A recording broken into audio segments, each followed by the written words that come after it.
अपने जीवन काल में कोई चमत्कार नहीं किया।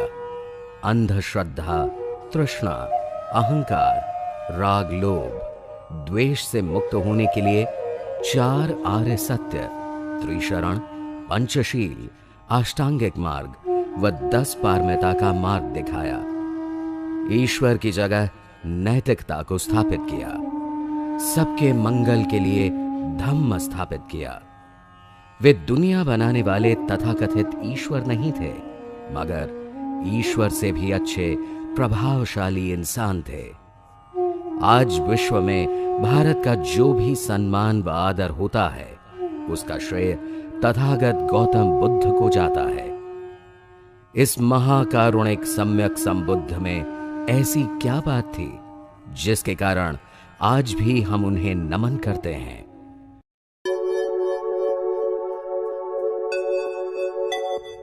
यह स्थान शाक्य वंश की राजधानी कपिलवस्तु के नाम से जाना जाता है। सिद्धार्थ गौतम बुद्ध के पिता शुद्धोधन यहां के राजा थे। सिद्धार्थ गौतम का बचपन यहीं बीता था। भारत नेपाल सीमा पर पीपरहवा से 16 किलोमीटर उत्तर पश्चिम, लुम्बिनी से 24 किलोमीटर पश्चिम दक्षिण पश्चिम पर यह स्थित है। यही कपिलवस्तु स्थान था। यहां खंडित दीवारों के टीले आसानी से देखे जा सकते हैं। कपिलवस्तु से प्राप्त अवशेषों से भगवान के प्रारंभिक जीवन का पता चलता है। कपिलवस्तु के राजा शुद्धोधन का विवाह महामाया से हुआ। एक दिन सुमेध नामक बोधिसत्व माता महामाया के स्वप्न में आए और उन्होंने प्रश्न किया, मैंने अपना अंतिम जन्म पृथ्वी पर धारण करने का निश्चय किया है, क्या आप मेरी माता बनेंगी? रानी महामाया ने प्रसन्नता से स्वीकृति दी। इस अद्भुत स्वप्न की चर्चा राजा शुद्धोधन ने स्वप्न विद्या में प्रसिद्ध 8 पंडितों से की। उन्होंने राजा को स्वप्न का अर्थ बताते हुए कहा, महाराज, आपके यहां पुत्र होगा। यदि वह घर में रहा तो चक्रवर्ती सम्राट होगा। यदि संन्यास्त हुआ तो बुद्ध बनकर समस्त संसार को मार्गदर्शन देगा। उस जमाने में प्रसव के लिए मायके जाने का रिवाज था। रानी महामाया कहारों के कंधों पर ढोए जाने वाली पालकी में देवदह के लिए रवाना हुई। देवदह जाने के लिए लुम्बिनी वन से गुजरना पड़ता है। उस जमाने में यहां शाल वृक्षों का उद्यान वन था। माता महामाया का जब यहां आगमन हुआ तो सारा निसर्ग प्रफुल्लित था। वृक्ष फूल और फलों से लदे थे। उस वातावरण ने माता महामाया को प्रभावित किया। वे पालकी से उतरकर शाल वृक्ष की ओर बढ़ीं। एक शाखा को पकड़ा। अचानक उन्हें प्रसव वेदना प्रारंभ हुई और 563 ईसा पूर्व वैशाख पूर्णिमा के दिन सिद्धार्थ गौतम ने जन्म लिया। बुद्ध के आगमन का स्वागत समस्त ब्रह्मांड ने किया।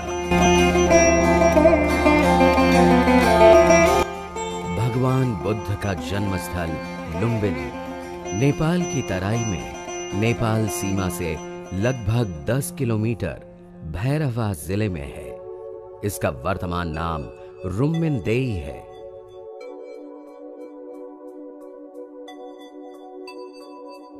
तथागत बुद्ध की याद में सम्राट अशोक ने इस अशोक स्तंभ का निर्माण किया।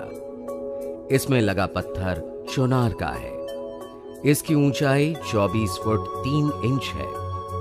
इस पर सम्राट अशोक का अभिलेख खुदा हुआ है।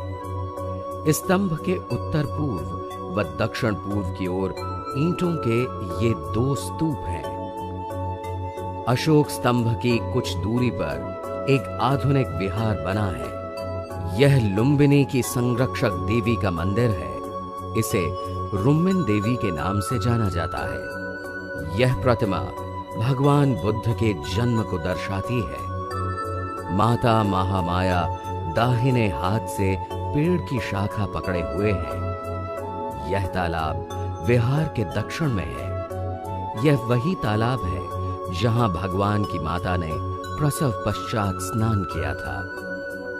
इस तालाब के उत्तर पूर्व की ओर ईंटों के अनेक खंडहर हैं। यहां पहले कभी छोटे स्तूप हुआ करते थे। इनमें से 6 स्तूप पूर्व से पश्चिम की तरफ एक पंक्ति में हैं। माता महामाया नवजात बालक के साथ कपिलवस्तु आईं। 5वें दिन नामकरण संस्कार करके बालक का नाम सिद्धार्थ रखा गया। सिद्धार्थ अर्थात जिसके सारे अर्थ सिद्ध हो गए, सफल हो गए। गोत्र गौतम होने के कारण जनसाधारण में वे सिद्धार्थ गौतम के नाम से प्रसिद्ध हुए। बालक सिद्धार्थ के जन्म के 7 दिन बाद अचानक माता महामाया गंभीर रूप से बीमार पड़ी और चल बसीं। उसके बाद उनका पालन पोषण महाप्रजापति ने किया। वयस्क होने पर उनका विवाह दंडपाणि नामक शाक्य की पुत्री यशोधरा से हुआ। सिद्धार्थ गौतम व यशोधरा के घर बेटे ने जन्म लिया। उसका नाम राहुल रखा गया। सिद्धार्थ गौतम शाक्य संघ के सदस्य थे।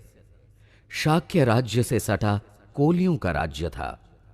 रोहिणी नदी दोनों राज्यों की विभाजन रेखा थी। नदी के पानी से दोनों राज्यों की खेती में सिंचाई होती थी। जल के हिस्से को लेकर दोनों राज्यों में विवाद खड़ा हुआ था और यह निश्चित हुआ कि युद्ध द्वारा विवाद को निपटाया जाए। युद्ध के निर्णय के लिए शाक्य संघ द्वारा अधिवेशन बुलाया गया। सिद्धार्थ गौतम ने युद्ध का विरोध किया और कहा, दोषी कौन है इसे समझें। सिद्धार्थ गौतम की बात को गहराई से समझे बगैर उन्हें ही बहुमत से दोषी ठहराया गया और दंड के तौर पर उन्हें शाक्य राज्य से निकाल दिया गया। सिद्धार्थ गौतम ने माता पिता व पत्नी यशोधरा से विचार विमर्श कर उनके गृह त्याग के दंड को स्वीकार करने से शाक्यों ने कोलियों से युद्ध करने के प्रस्ताव को स्थगित कर दिया। यही सिद्धार्थ गौतम का महाभिनिष्क्रिमण था। संन्यास्त होने के बाद आचार्य आलार कलाम व उद्दक रामपुत्र द्वारा शिक्षा प्राप्त करने के बावजूद सिद्धार्थ गौतम का आवागमन से छुटकारा नहीं हुआ था। जन्म व मरण से संबंधित अनेक प्रश्नों के उत्तर नहीं मिले थे। इसलिए अब उन्होंने अकेले साधना करने का निश्चय किया। पश्चिम दिशा से आते हुए निरंजना नदी पार करके वे धान के खेतों से ढुंगेश्वरी पर्वत तक पहुंचे। इसे उस जमाने में दंगश्री पर्वत कहा जाता था। यहां की गुफा में वे रागातीत अवस्था प्राप्त करने के लिए घने जंगल में एकांत में शरीर पीड़न तप करने लगे। उनके 5 अन्य साथी वहीं पर अलग साधना करते थे। आत्मपीड़न तप करते वक्त सिद्धार्थ गौतम ने शरीर को अत्यधिक कष्ट दिए। कई दिनों तक भोजन से विरक्त रहे। इसके कारण वे और उनके 5 सन्यासी साथी कृशकाय दुर्बल हो गए। शरीर क्षीण होने व दुर्बलता के कारण हड्डियां झलकने लगी। अचानक उन्हें लगा कि शरीर और चित्त एक ही अस्तित्व के अंग हैं। अतएव शरीर से अत्याचार करना चित्त से भी अत्याचार होगा। तब उन्होंने संकल्प किया, स्वास्थ्य संभालकर मन की साधना करेंगे। चलकर वे स्थान पर नदी में दोपहर को स्नान करने आए और उरुवेला ग्राम की ओर प्रस्थान करने लगे। थोड़ी दूर पहुंचे थे कि उनकी सांस उखड़ गई। वे बेहोश हो गए। तभी इसी सेनानी नामक गांव की ग्वाला पुत्री सुजाता को उसकी मां ने दूध खीर लेकर वन देवता को अर्पण करने भेजा था। सुजाता के साथ उसकी दासी पूर्णा भी थी। जब सुजाता ने तथागत को वट वृक्ष के नीचे अर्ध बेहोशी की हालत में देखा, तब उन्हें पानी एवं कटोरा भर दूध पिलाया। इससे उनमें शक्ति आई, वे उठकर बैठे। फिर उन्होंने खीर ग्रहण की। शरीर पीड़न तपस्या त्याग कर सिद्धार्थ द्वारा भोजन ग्रहण करने की बात जब उनके 5 साथी सन्यासियों को पता चली तो वे उन्हें छोड़कर चले गए। यही वह स्थान है जहां सुजाता ने खीर दान किया था। सुजाता बकरौर ग्राम के श्रेष्ठी की पुत्री थी। यहां भगवान की दुर्बल काया की मूर्ति स्थापित है। वैसे ही सुजाता के साथ पूर्णा नामक दासी रहती थी, उसकी भी यहां मूर्ति स्थापित की गई है। सुजाता कुटी से थोड़ी दूर नदी किनारे ये बुद्ध विहार है। यह वह स्थान है जहां सिद्धार्थ गौतम ने सुजाता द्वारा दी गई खीर ग्रहण कर भावी बुद्धत्व की परीक्षा के लिए थाली नदी में प्रवाहित की थी।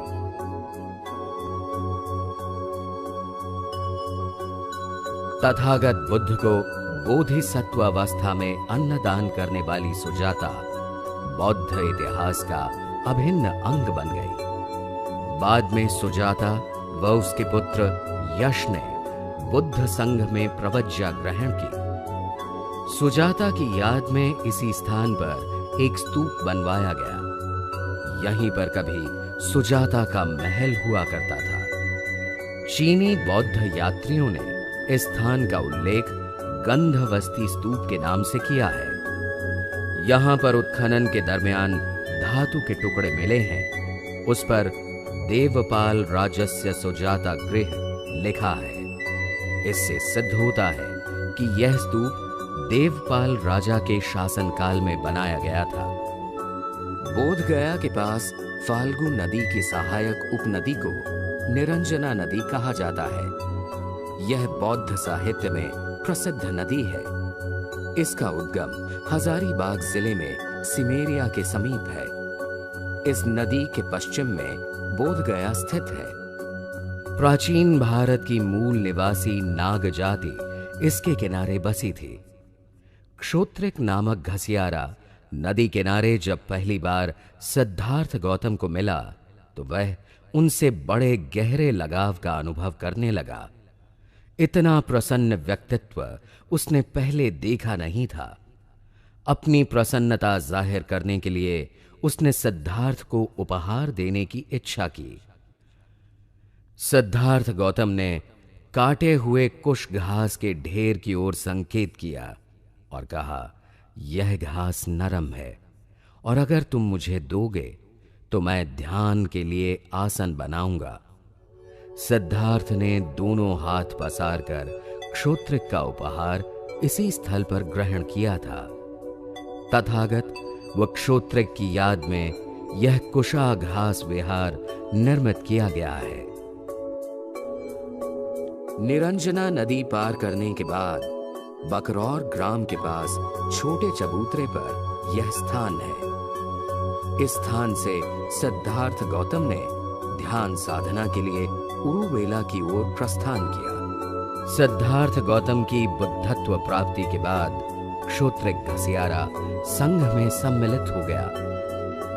यहां आकर वे पीपल अर्थात बोधि वृक्ष के नीचे पद्मासन लगाकर बैठ गए।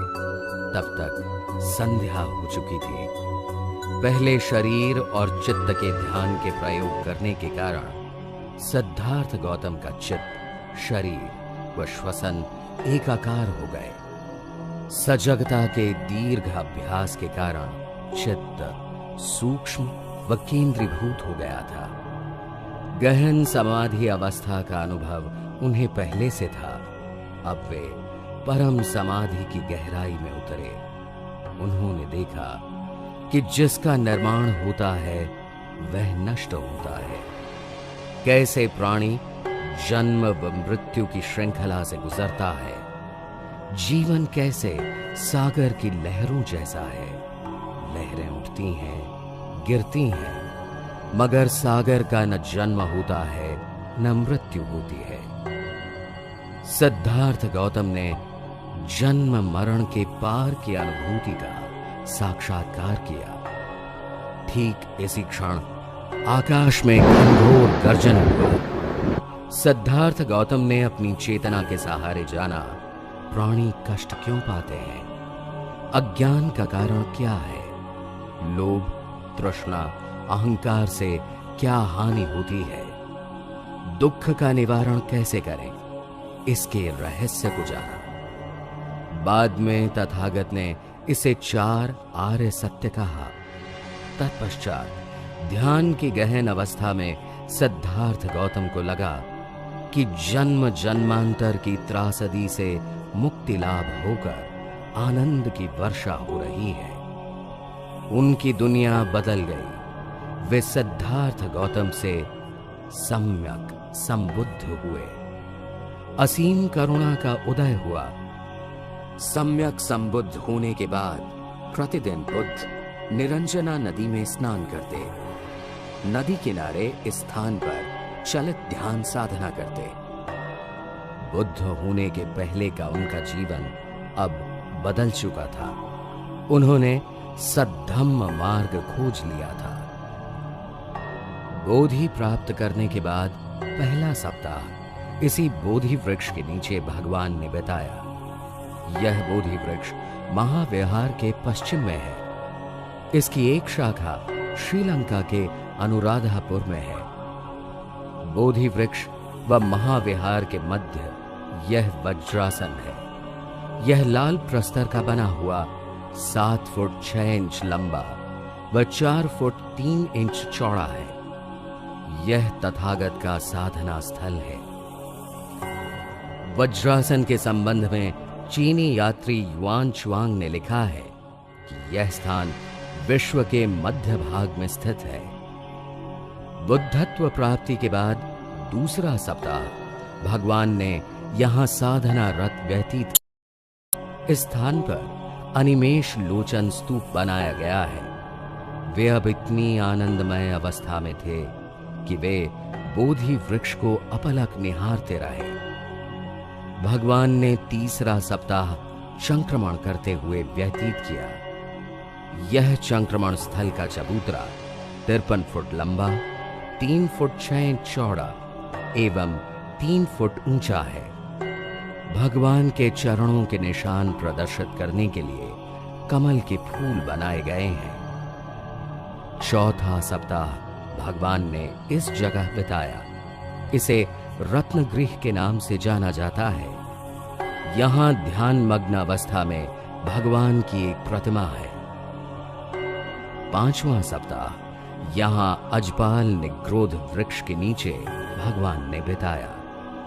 यहां एक सप्ताह भगवान बोधि प्राप्ति के बाद ध्यान अवस्था में रहे।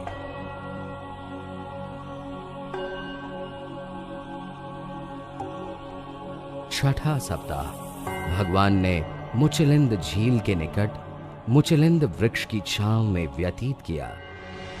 इतिहास ये कहता है कि मार द्वारा तूफान व वर्षा से उनकी समाधि में व्यवधान डालने पर झील के तल में रहने वाले नागराज ने भगवान पर 7 वनों की छाया कर दी। परंतु सत्य यह है कि वहां बसने वाली तत्कालीन नाग जाति के लोगों ने भगवान को संपूर्ण सहयोग दिया था। वो उनके धम्म को समर्पित हुए थे। ठीक 42 दिन के बाद 7वां व अंतिम सप्ताह यहां भगवान ने व्यतीत किया। इसे राजायतन वृक्ष कहते हैं। आप जिस वृक्ष को देख रहे हैं, यह वृक्ष 60 वर्ष पूर्व बर्मा से लाया गया था। इसी स्थान पर उत्कल अर्थात उड़ीसा के रहने वाले 2 व्यापारी तपस्सु व भल्लिक को बुद्ध व धम्म की शरण भगवान ने दी। इन उपासकों ने भगवान को मधुपिंडक का भोजन दिया था। वे बुद्ध के पहले उपासक शिष्य थे। चक्रवर्ती सम्राट अशोक ने भगवान बुद्ध की देशना से प्रभावित होकर यहां महाविहार और मुचलिंद झील के मध्य स्तंभ स्थापित करवाया था। अत्यंत प्राचीन काल से इस महाबोधि महाविहार का स्वरूप इसी तरह बचा हुआ है। यह महाविहार 170 फुट ऊंचा व आधार में 50 फुट चौड़ा है। इसका आकार पिरामिड की तरह है। विहार के गर्भगृह के लिए रोशनी का झरोखा है। विहार नीली ईंटों का बना है, उन पर लेप किया गया है। मुख्य प्रवेश द्वार के दोनों आलों में बुद्ध प्रतिमाएं हैं। गर्भगृह में भगवान की भूमि स्पर्श मुद्रा की मूर्ति स्थापित है। भगवान की शांत व करुणामय छवि के दर्शन के लिए विश्व भर के बौद्ध यहां आते हैं। दंगश्री पर्वत पर शरीर पीड़न तप निरंजना नदी के किनारे बेहोशी की अवस्था में सुजाता द्वारा खीर का दान, ये वही स्थान है जहां कभी बुद्ध भ्रमण किया करते थे। यहीं से हम देख रहे हैं संबोधि प्राप्ति की सिद्धार्थ गौतम की यात्रा। अब सिद्धार्थ गौतम सम्यक संबुद्ध हैं। उन्होंने पदार्थ जगत का परम ज्ञान प्राप्त किया है। बुद्धत्व प्राप्ति के बाद तथागत ने विचार किया, किसे धम्म का उपदेश दूं। उनके मन में अपने 5 सहयोगियों का ख्याल आया, जो उनके कठोर तपश्चर्या त्यागने पर उन्हें छोड़कर चले गए थे। वे 5 सहयोगी मृगदाय वन अर्थात सारनाथ में थे। भगवान के सारनाथ आगमन के बाद भी उन सहयोगियों ने अभिवादन नहीं किया। तथागत के समीप आने पर वे बुद्धत्व की ऊर्जा से प्रभावित हुए। उन्हें अनायास आसन दिया। भगवान ने उन्हें 4 आर्य सत्य व मध्यम मार्ग की शिक्षा दी। जीवन में किसी भी प्रकार की अति से बचने की व दुख के कारण को जानने की सलाह दी। इस प्रकार सारनाथ के इसी स्थान पर विश्व पथ प्रदर्शक तथागत बुद्ध ने धम्म चक्र प्रवर्तन किया। प्रकृति का अद्भुत संयोग कि 24 नवंबर 1956 को बोधिसत्व डॉक्टर बाबा साहब आम्बेडकर ने इसी स्थान पर अपना अंतिम प्रवचन दिया है। प्रवचन में बाबा ने धम्म प्रसार तेजी से करने को कहा। शील का पालन, ध्यान की साधना व प्रज्ञा का विकास बौद्ध धम्म द्वारा संभव है। यह विश्व की उत्कृष्ट शिक्षा प्रणाली है। शील के पालन में हमें चित्त और शरीर को नियंत्रित कर 5 इंद्रियों की रखवाली करनी पड़ती है। ध्यान का अर्थ है सजग चित्त से अनासक्त भाव से मन में उठने वाले हर भाव को देखते रहना और चित्त को सतत निर्मल करना।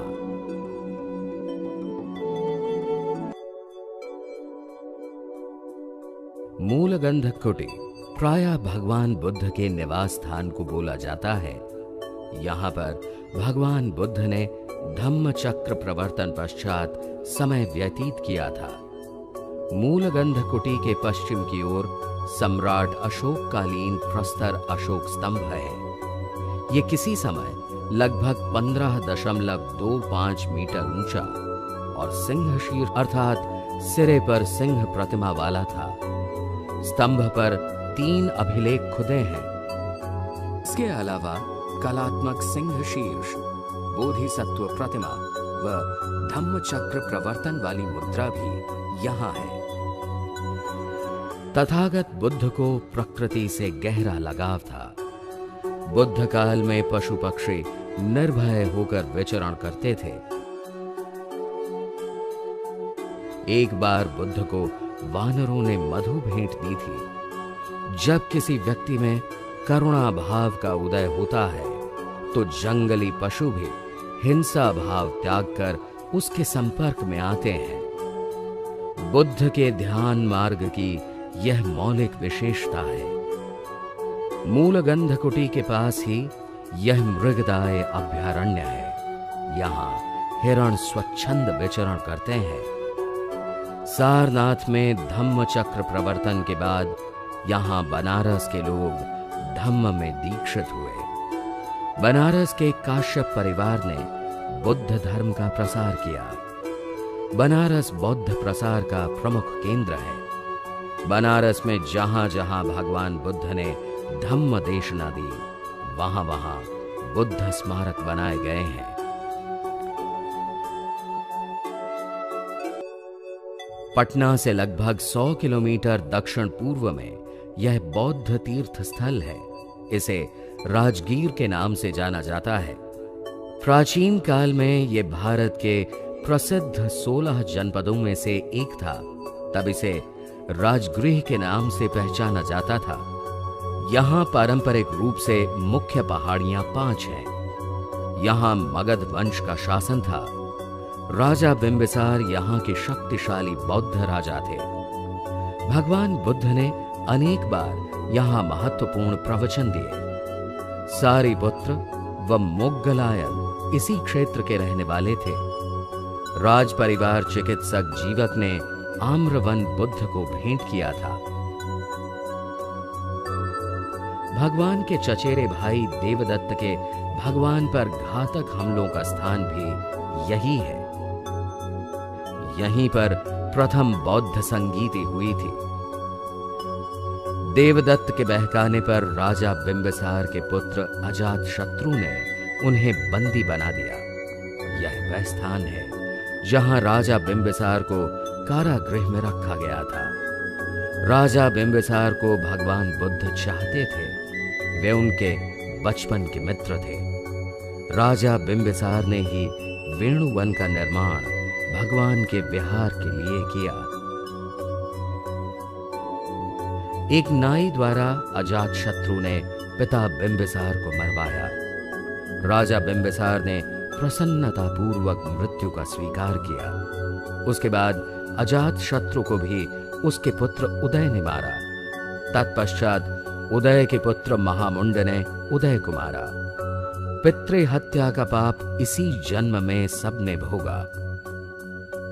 लिच्छवियों ने जब भगवान को प्रवचन के लिए आमंत्रित किया तो भगवान को कष्ट न हो, इसलिए राजगृह से गंगा तट की सड़क का निर्माण राजा बिंबिसार ने किया। अब इस पथ को बिंबिसार मार्ग के नाम से जाना जाता है। तथागत के चचेरे भाई देवदत्त में भिक्षु बनते वक्त सिद्धार्थ गौतम जैसी प्रतिष्ठा पाने की लालसा थी। अपनी महत्वाकांक्षा में असफल होने पर उसके हृदय में घृणा व तिरस्कार ने जन्म लिया। देवदत्त ने गृध्रकूट पर्वत की ढलान से इसी पत्थर को तथागत पर लुढ़काया था, मगर तथागत के पांव की अंगुली को मामूली चोट पहुंचाकर यह पत्थर लुढ़क गया। बुद्धकालीन मगध के राजगृह के समीप नालक ग्राम है। यह सारिपुत्र का गांव है। यहीं पर सारिपुत्र ने जन्म लिया और उनका महानिर्वाण भी यहीं हुआ। अपने कायिक, वाचिक, मानसिक कर्म से परिशुद्ध सारिपुत्र भगवान बुद्ध के प्रमुख शिष्य थे। महाप्रज्ञा में अधिष्ठित सारिपुत्र ने भगवान बुद्ध के धम्म का प्रचार किया। तथागत बुद्ध के जीवन काल में ही सारिपुत्र का कार्तिक पूर्णिमा को परिनिर्वाण हुआ। यही वह स्थल है जो अब हमें सारिपुत्र की याद दिलाता है। राजगीर के स्थान को नया राजगृह कहते हैं। चीनी यात्री फाहियान के अनुसार राजा अजातशत्रु ने इसका निर्माण कराया था। वर्तमान में इसके भग्नावशेष देखने को मिलते हैं। सरस्वती नदी के पार पश्चिम में यह एक ऊंचा टीला है। सम्राट अशोक ने यहां स्मारक बनवाया था। पश्चिमी भाग की 3 मीटर तक खुदाई करने पर यहां मौर्य शैली की ईंटें व लघु स्तूप मिले हैं। राजगीर के वैभार पहाड़ी की तलहटी में गर्म जल का यह तालाब है। इसे करंड ताल कहते हैं। राजा बिंबिसार ने इस स्थल को भगवान बुद्ध को भेंट किया था। इसे वेणुवन विहार कहते हैं। यहां खुदाई में एक कक्ष की नींव व 9 स्तूपों के आधार प्राप्त हुए थे। यहां बुद्ध काल में छोटा उद्यान था। वैभार पहाड़ी की पूर्वी ढलान पर यह स्थान स्थित है। इसे पीपल गुहा कहते हैं। यहां भगवान बुद्ध के प्रमुख शिष्य महाकाश्यप निवास करते थे। वे प्रथम संगीति के अध्यक्ष थे। सप्तकर्णी गुफाओं के सामने की इस जगह पर प्रथम धम्म संगीति हुई थी। यह 3 महीने तक चली। 500 वरिष्ठ भिक्षु इसमें सहभागी थे। इसका आकार लगभग 36.5 मीटर लंबा व पूर्व की ओर 10.3 मीटर चौड़ा है। इस स्थान पर धम्म, विनय संबंधी वचन व त्रिपिटक का संकलन हुआ।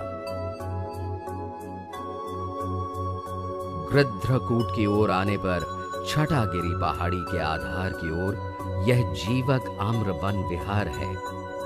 राजा बिंबिसार के राज्य चिकित्सक ने यह आम्र वन बुद्ध संघ को दिया था। यहीं पर एक विहार का निर्माण हुआ था। अब यहां उपकक्षों की नींवें और 4 दीवारी दिखाई देती है।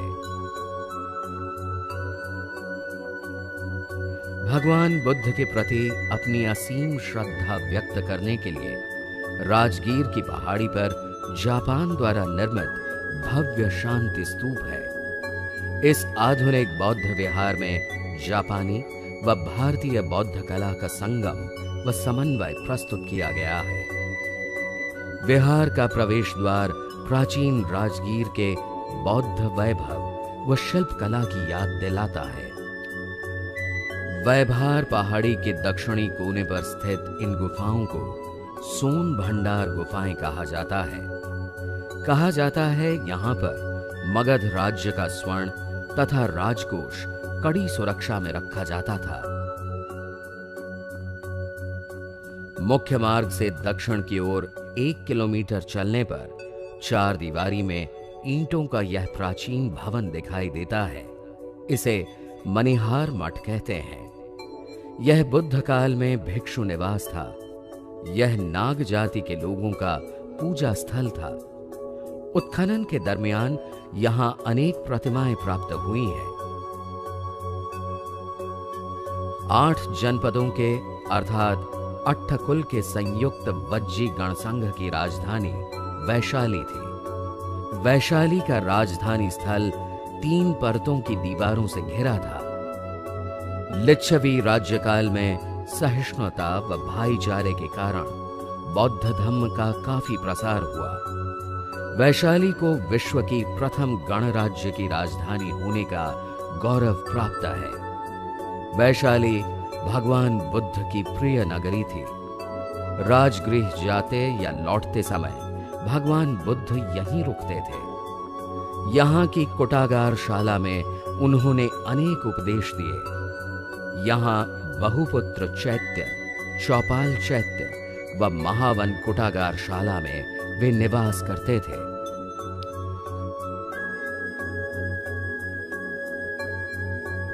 वैशाली में अकाल के दौरान रतन सुत्त का पाठ कर अकाल स्थिति में तथागत ने सुधार लाया था।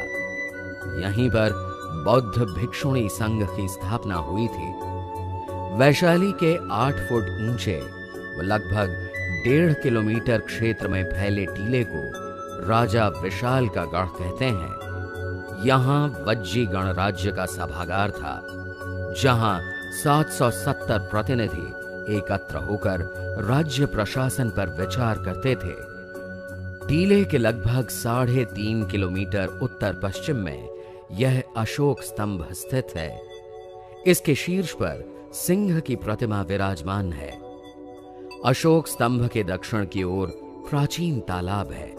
इसे आजकल रामकुंड के नाम से जाना जाता है। इसके किनारे सम्राट अशोक ने स्तंभ व स्तूप बनवाए थे। राजा विशालगढ़ के टीले से 2.5 किलोमीटर पर यह स्तूप है। इसका व्यास 25 फुट था। इसे लिच्छवी स्तूप कहते हैं। भदंत सब्बकामी की अध्यक्षता में वैशाली के स्थान पर द्वितीय बौद्ध संगीति हुई थी। इस संगीति में 700 बौद्ध भिक्षुओं ने भाग लिया था। कंठस्थ बौद्ध ग्रंथों की शुद्धता तथा सुरक्षा के लिए दूसरी संगीति के 125 वर्ष बाद तीसरी संगीति सम्राट अशोक के समय पटना में हुई थी। वैशाली की प्रसिद्ध नर्तकी आम्रपाली के निवास का यह प्राचीन स्थल है। आम्रपाली ने भगवान व भिक्षु संघ को 45वें वर्षावास के दरमियान भोजन दान के लिए आमंत्रित किया था। आम्रपाली धम्म की शरण में आई और उसने यही आम्रवन संघ को दान में दिया। वैशाली में ही भगवान बुद्ध ने घोषणा की थी कि वे ठीक 3 महीने बाद महानिर्वाण प्राप्त करेंगे। बुद्ध पहले धर्म संस्थापक हैं जिन्होंने महिलाओं के संघ प्रवेश को स्वीकार किया और कहा कि पुरुष की तरह वे भी विनय में प्रवज्जित होकर अरहत पद को प्राप्त कर सकती हैं। अरहत पद पर सिर्फ पुरुषों का ही नहीं अपितु स्त्रियों का भी अधिकार है। बुद्ध काल में महिलाओं के साथ समानता का व्यवहार किया जाता था। सुजाता, पटाचारा, भद्रा, कुंडलकेशा, बुद्ध की सौतेली माता महाप्रजापति गौतमी, माता यशोधरा, धम्मदिन्ना, किसा गौतमी इत्यादि महिलाएं प्रवज्जित होकर संघ में महत्वपूर्ण स्थान प्राप्त कर सकी थी। सभी जातियों की महिलाओं व पुरुषों के लिए बौद्ध संघ में प्रवेश की अनुमति थी। बौद्ध संघ ने नारी समानता का नया अध्याय भारत के इतिहास में लिखा।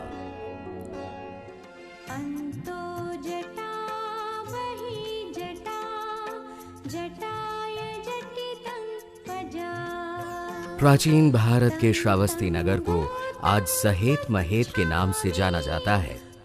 यह उत्तर प्रदेश के गोंडा व बहराइच जिले के मध्य में स्थित है। सहेत में प्रसिद्ध बौद्ध विहार जेतवन है।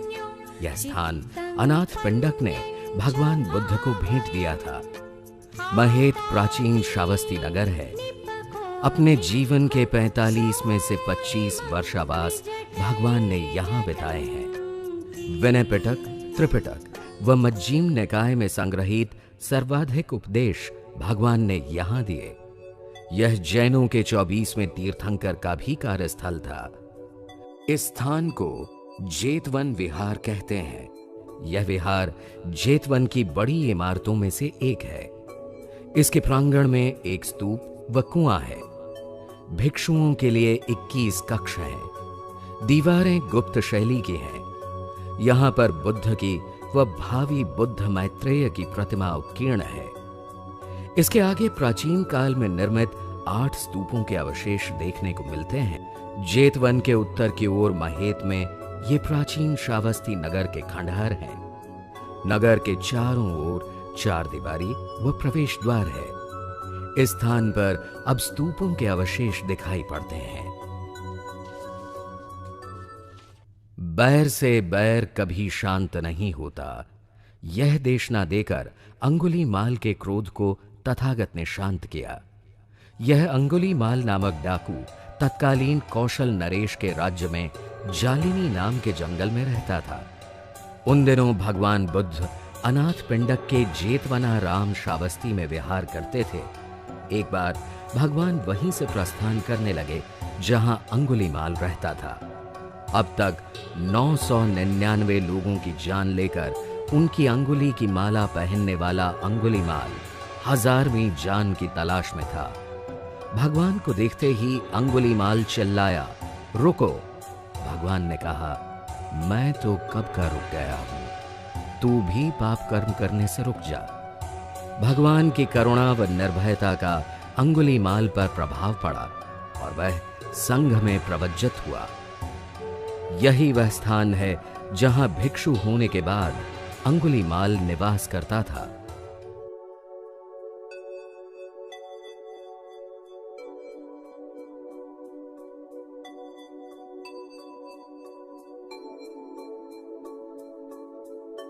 उत्तर प्रदेश के फर्रुखाबाद जिले का ये छोटा गांव संकिस्सा गांव के नाम से जाना जाता है।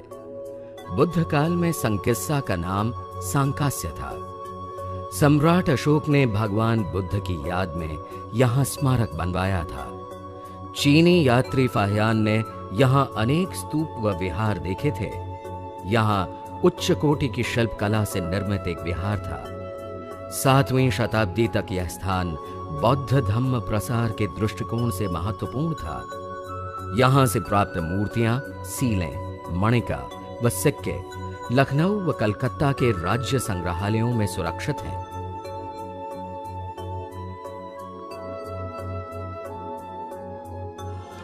यह वह स्थल है जिसके कारण भारतवर्ष की प्रसिद्धि सारे विश्व में फैली थी। यहां ज्ञान के साथ अनेक कलाओं में विद्यार्थी को ध्यान साधना के साथ कुशल बनाया जाता था। देश विदेश के विद्यार्थी यहां पढ़ने के लिए आते थे। इसे प्राचीन काल में नालंदा बौद्ध विश्वविद्यालय के नाम से जाना जाता था। यह स्थल वर्तमान राजगीर से 10 किलोमीटर दूरी पर बिहार में है। यहां के पावारिक आम्र वन में बुद्ध निवास करते थे। यहां के विद्यार्थी व अध्यापक विश्व प्रसिद्ध थे। वजह ज्ञान के सूक्ष्म तत्व, गूढ़तम रहस्य व मानव जीवन की समस्याओं का समाधान खोजने के लिए बना व्यावहारिक अभ्यासक्रम। प्रसिद्ध महायान विद्वान नागार्जुन यहाँ के प्रमुख आचार्य रहे हैं। उस जमाने में अन्य जगह पर सिर्फ ऊंची जाति वालों को शिक्षा मिलती थी। नालंदा बौद्ध विश्वविद्यालय ने सभी जातियों के लिए शिक्षा के द्वार खुले किए थे। यह जो अवशेष है, यहां कभी 6 मंजिला अध्ययन अध्यापन कक्ष थे। कन्नौज के राजा हर्षवर्धन का संरक्षण नालंदा को प्राप्त था। चीन के युवान श्वांग ने यहीं शिक्षा ग्रहण की थी। अब नालंदा के खंडहर दक्षिण से उत्तर की ओर फैले हैं। विहारों की संख्या 11 है। ये सभी भवन प्राकृतिक प्रकाश से आलोकित रहते थे। नालंदा व तक्षशिला विश्वविद्यालय की तत्कालीन विश्व प्रसिद्धि से प्रेरणा लेकर भारत के वर्तमान बौद्ध भी ऐसे अनुपम विश्वविद्यालय की स्थापना करें, ऐसी आशा हम करते हैं।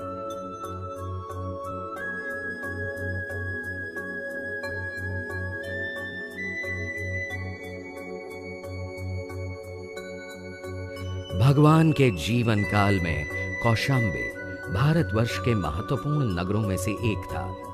यह वत्स राज्य की राजधानी थी। यमुना नदी के तट पर होने के कारण इसका व्यापारिक महत्व था। कौशाम्बी में भगवान बुद्ध का अनेक बार आगमन हुआ। यहाँ कुक्कुटाराम, पावारिकाराम आदि प्रसिद्ध विहार थे। यहाँ सम्राट अशोक ने अपने लेखों को उत्कीर्ण करवाया था। प्राचीन काल में इसका घेरा 6 किलोमीटर था। यहाँ के उत्खनन में अब तक महत्वपूर्ण मूर्तियां, कलाकृतियां, स्तंभ, सिक्के प्राप्त हुए हैं, जो इलाहाबाद म्यूजियम में संग्रहित हैं।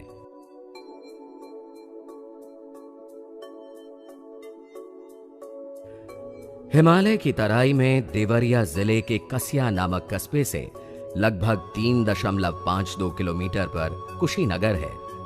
यहीं भगवान बुद्ध का पूर्ण सजग व सचेतन अवस्था में महानिर्वाण हुआ था। भगवान अब 80 वर्ष की परिपक्व अवस्था तक पहुंचे थे। उस अवस्था में भी वे भिक्षाटन व धम्म प्रसार के लिए जाते थे। वैशाली के चापाल चैत्य में अपने महापरिनिर्वाण की भविष्यवाणी भगवान ने की थी। अब 3 महीने पश्चात हिरण्यवती नदी के दूसरे तट पर कुशीनगर के मल्लों के शालवन में तथागत ने निर्वाण अर्थात देह त्याग की इच्छा जाहिर की और आनंद को आवश्यक प्रबंध के निर्देश दिए। कुशीनगर आगमन के बाद 2 शाल वृक्षों के नीचे मंचक पर वे सिंह शैया में दाहिने करवट लेट गए। उनके शरीर की अंत्येष्टि के बारे में आनंद ने पूछने पर शरीर की ज्यादा चिंता करने की बजाय सत्य के लिए प्रयत्न करने की बात कही तथा गंधयुक्त काष्ठ चिता में शरीर को अग्नि देने के पश्चात अस्थि पर स्तूप बनाने की प्रथा के बारे में जानकारी दी।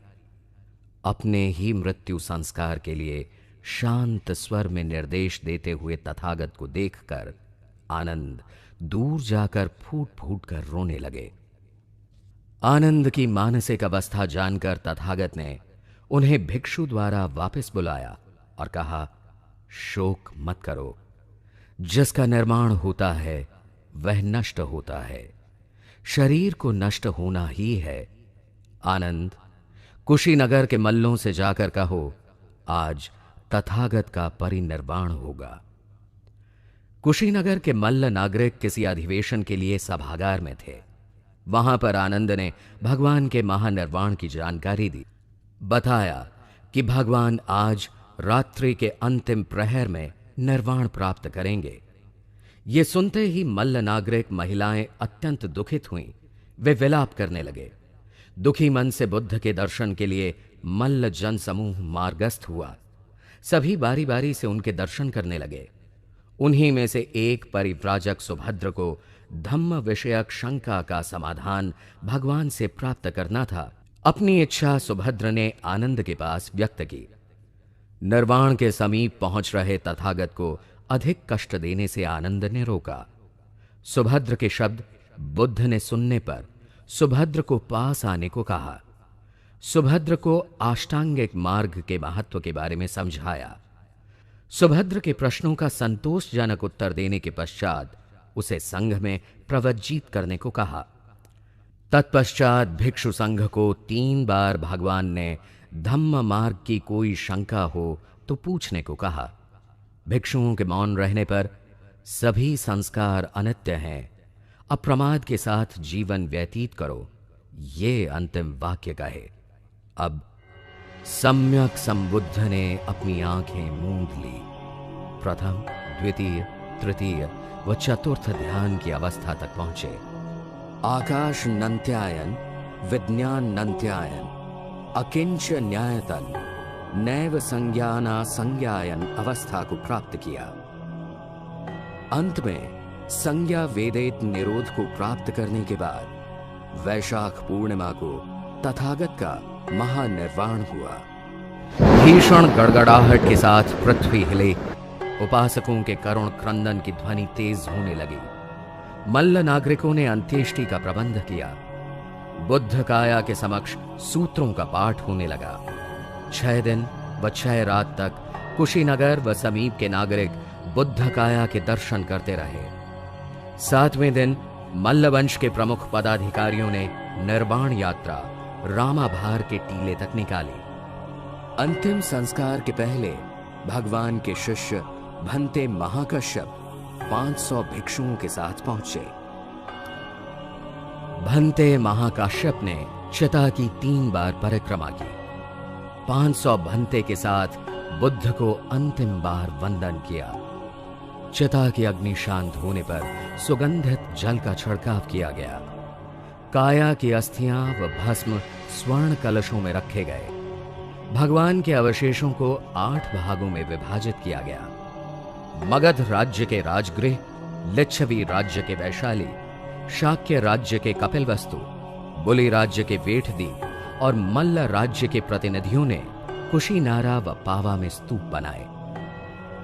ब्रह्मांड के सार्वकालिक सत्य का यथाभूत दर्शन पाकर सम्यक संबुद्ध महाकारुणिक बुद्ध ने भारतीय समाज, धर्म व अध्यात्म पर अपनी अमिट छाप छोड़ी। एक परिशुद्ध वैज्ञानिक आधार का धम्म जगत को दिया। आधुनिक भारत के प्रज्ञा पुरुष डॉक्टर बाबा साहब आम्बेडकर 30 नवंबर 1956 को कुशीनगर पधारे थे। यहां तथागत के परिनिर्वाण स्थल के पास उन्होंने कहा था कि सम्यक संबुद्ध ने कितनी शांत जगह का चुनाव महापरिनिर्वाण के लिए किया है। काश मुझे भी इस जगह देह त्याग का अवसर प्राप्त होता तो कितना अच्छा था। बाबा की इच्छा का सम्मान करते हुए उनके महाराष्ट्र के अनुयायियों ने बाबा के अस्थि कलश पर कुशीनगर के 2 दृश्य चित्रित किए। भगवान के महापरिनिर्वाण के स्मारक के रूप में यह 2.74 मीटर ऊंचा स्तूप बनाया गया है। 1927 में बर्मा सरकार द्वारा इसका पुनरुद्धार किया गया। यह चैत्य भी चबूतरे पर बना है। भगवान की महापरिनिर्वाण की अवस्था में स्थित यह 6.1 मीटर लंबी मूर्ति चुनार के लाल बलुआ पत्थर के एक खंड से निर्मित है। भगवान महानिर्वाण शैया पर दाहिने करवट लेटे हुए हैं। दक्षिण की तरफ लगभग 7वीं शताब्दी में निर्मित छोटे छोटे स्तूप हैं। कुछ मौर्य काल के स्मारक हैं। निर्वाण स्तूप से दक्षिण पश्चिम की तरफ थोड़ी दूर बुद्ध की विशाल प्रतिमा का नाम माथा कुंवर स्मारक है। यह प्रतिमा 3 मीटर ऊंची नीले प्रस्तर खंड से निर्मित है। माथा कुंवर स्मारक से 1.5 किलोमीटर दूरी पर यह टीला है। इसका व्यास 47 मीटर है। यह मुख्य स्तूप से दुगने आकार का है। यहीं भगवान बुद्ध की चंदन की चिता पर अंत्येष्टि हुई थी। इसे रामाभार टीला कहते हैं। 3य शताब्दी ईस्वी पूर्व से लेकर 3य शताब्दी ईस्वी तक के समय में बौद्ध कला और संस्कृति का तेजी से विकास हुआ। अनेक स्तूप और चैत्य बनाए गए। बुद्ध के शारीरिक, उद्देशिक व पारिभौतिक धातुओं पर जो स्मारक बनाए जाते हैं उन्हें स्तूप कहते हैं। बुद्ध के दिखाए हुए मार्ग पर चलकर मैं अपना व प्रजाजनों का मंगल कर सकता हूं। इस सार्वकालिक सत्य को मानकर सम्राट अशोक ने विश्व के सर्वश्रेष्ठ सम्राट होने का गौरव प्राप्त किया। सम्राट अशोक ने बौद्ध विद्वानों की सहायता से भारत व विश्व में धम्म फैलाया। मुख्यतः सारे एशिया में धम्म का प्रकाश फैला। बुद्ध की देशनानुसार राज्य प्रशासन करने पर उनकी प्रगति हुई। यही कारण है कि प्रत्येक बौद्ध स्थल पर जापान, श्रीलंका, बर्मा आदि देशों के विहार दिखाई देते हैं। सम्राट अशोक के निर्वाण के बाद बुद्ध धम्म को राजाश्रय नहीं मिला। ब्राह्मणवाद के आक्रमण ने फिर से देश को छुआछूत, जात-पात व गैर बराबरी की गर्त में धकेल दिया। वर्णवाद व जातीयवाद ने इंसान को इंसान से जुदा कर दिया। ऐसे में पुनश्च भारतवर्ष में बुद्ध धम्म के पुनरागमन की आवश्यकता थी।